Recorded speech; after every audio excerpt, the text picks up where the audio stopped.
Hey y'all, and welcome back. I got some good feedback from my last video, so I decided at the end of the day here I would record another video with another late night cup of coffee. It's going on to be around 7 this evening, and I wanted to talk about the ordinances of secession, or the secession documents for the southern states, because I have talked about this so much with people. And anyone who hates the Confederacy or wants to tell me about how horrible of a person I am for supporting this history will mention the ordinances of secession. I even got into arguments with my history teachers in high school years and years ago over this. There is a reasonable explanation for these documents, and I think many times people take them out of context. And I want to explain. I really want to explain in detail my thoughts on these documents. So first off, I want to mention, most people, when I talk to them, they'll say a phrase something like this. They'll use all or every.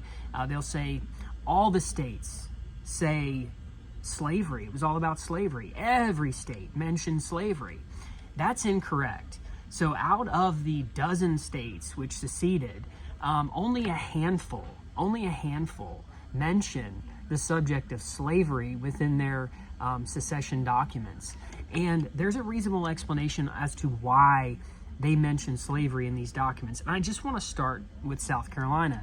Now, go read it yourself.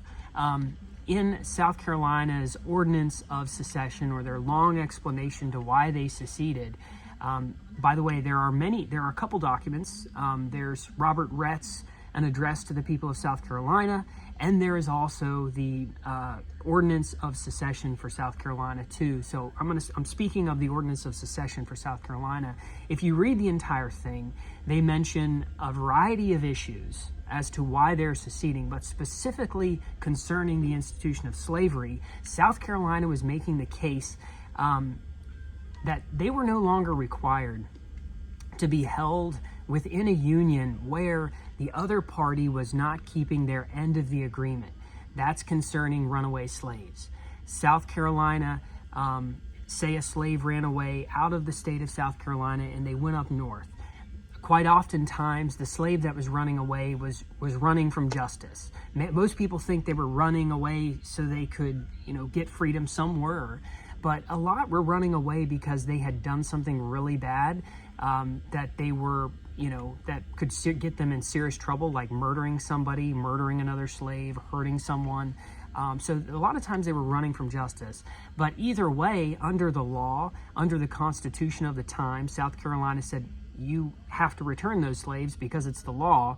Some of these northern states said, no, we're not going to do that. So South Carolina said, okay, well then we're no longer required to keep our end of the contract or agreement within this supposed union, because who's to say if you can't keep your end of the bargain, why should we be required within this union to keep ours? So that's one of the reasons why South Carolina mentioned it.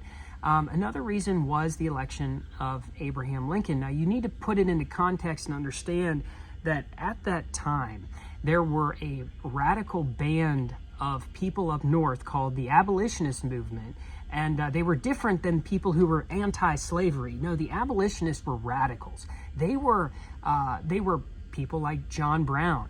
They were folks who fomented violence and fomented problems with down south and caused issues that were just essentially. They were dedicated to ending slavery at all costs, and their all costs scenario or best way, suggestion to end slavery was via race war and murder. So these radical abolitionists were spreading this rhetoric down south within Southern society. They were not only lying about Southerners and Southern society, but they were trying to foment race war and violence within their society. Southerners saw this as very offensive. They did not like Northerners who had never traveled down south, who had never experienced their way of life, lying about them and trying to cause trouble within their society. They were very offended at that. And Southerners knew, okay, you can read, writings of Robert E. Lee, who was against slavery. You can read many of the other Southerners down south who at heart were very anti-slavery. They saw the future as violence and murder and race war were not the feasible way to end this institution, financially or socially, for the white race or the black race. So Southerners were thinking that this abolitionist movement was very dangerous. And then not only that, the Radical Republican Party, who was really the party of the radical abolitionists, had just gotten their man into office whose name wasn't even on the ballot of many of the southern states. So, of course, South Carolina was outraged. South Carolina was outraged at the radical abolitionists and the election of Lincoln.